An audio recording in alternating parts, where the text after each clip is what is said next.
Alright guys, welcome to RC Mojo. This week we're going to look at a WPL D12 and have a quick look at what's going to happen to it, as it's going to be donating its bits to two other models.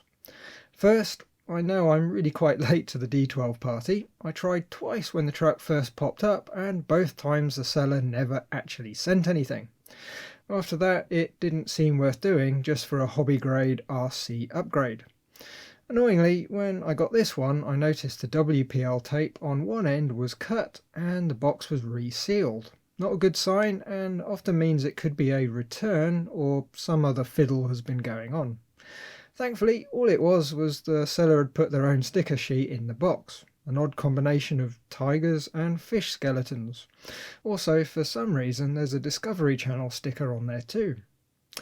Anyway, if we slide out the truck in its plastic packing, we find the tape that holds it all together is still untouched, so we should be good to go. Inside we find the little transmitter, which hasn't had its sticker stuck down all the way. A minor thing, but not great for first impressions. Both the steering and the throttle are proportional, which is a huge improvement over the early WPL models. It's a small transmitter though, so it does feel a little bit awkward in adult hands. In the bed of the truck we have the accessories bag, an instruction sheet, which is also a huge improvement compared to the old ones, but if you've got any RC experience it's all pretty much just plug and play anyway. That just leaves the truck itself. It's sort of a Suzuki Super Carry or Bedford Rascal almost look-alike, with independent front torsion bar suspension and a driven rear axle on leaf springs. There's no damping whatsoever, but it seems to work fairly well all the same. Under the rear of the chassis, if we turn the spare wheel, we can open the battery door, where we find a small lithium battery. It's only 500 mAh, but it should last a good while. I would guess at least half an hour or maybe even an hour on a smooth surface.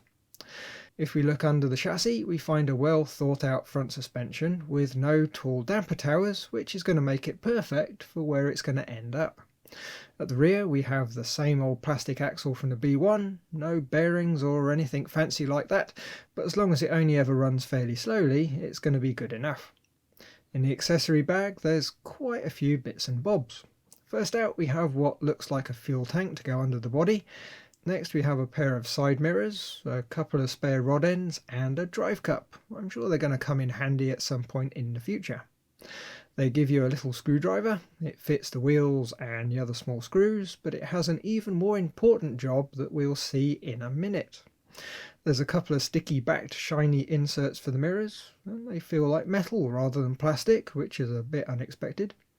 You get a couple of clear lenses that clip in at the top of the B pillars just behind the doors. I'm guessing they'd be orange running lights or maybe indicator repeaters.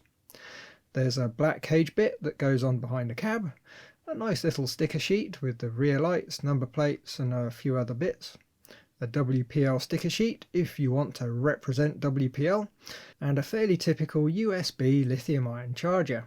I'd always recommend using a hobby grade charger if you can, but I'm sure it'll do the job just fine. To power it up, all we need, other than what's in the box, is a pair of AA's. Then we come to why that screwdriver is so handy. Now remember this is a toy grade truck, so aimed at kids who apparently really like to eat batteries. So the battery door on the transmitter is screwed shut. I know from the perspective of RC people, everyone has a screwdriver for every occasion, but quite a few normal people don't. So rather than attack it with a nail file, they can use the included driver. Rather brilliant. Now we plug the battery in and tuck in the leads back into its hole so the lid can close. Turn on the transmitter, where we should see the blue LED blink to tell us it's looking for a truck. Then we turn on the truck and the LED should go to a solid blue to say it's working. Super simple, but I do wonder how well it would work if there were a few WPL trucks on the same system. Would they bind correctly, or would they end up constantly binding to the wrong trucks? And well, it all works. But that low PWM frequency on the motor drive does make it sound a bit like an angry Dalek.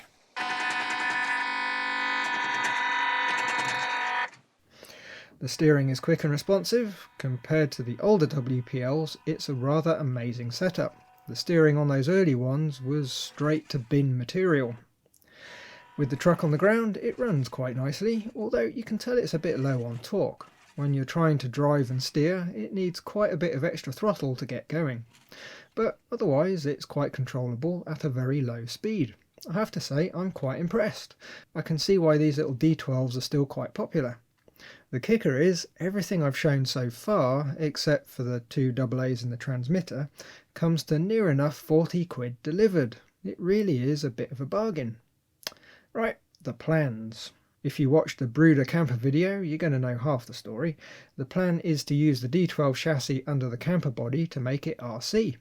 The bottom of the Brooder has a mostly separate chassis that can be removed, so we can offer up the WPL.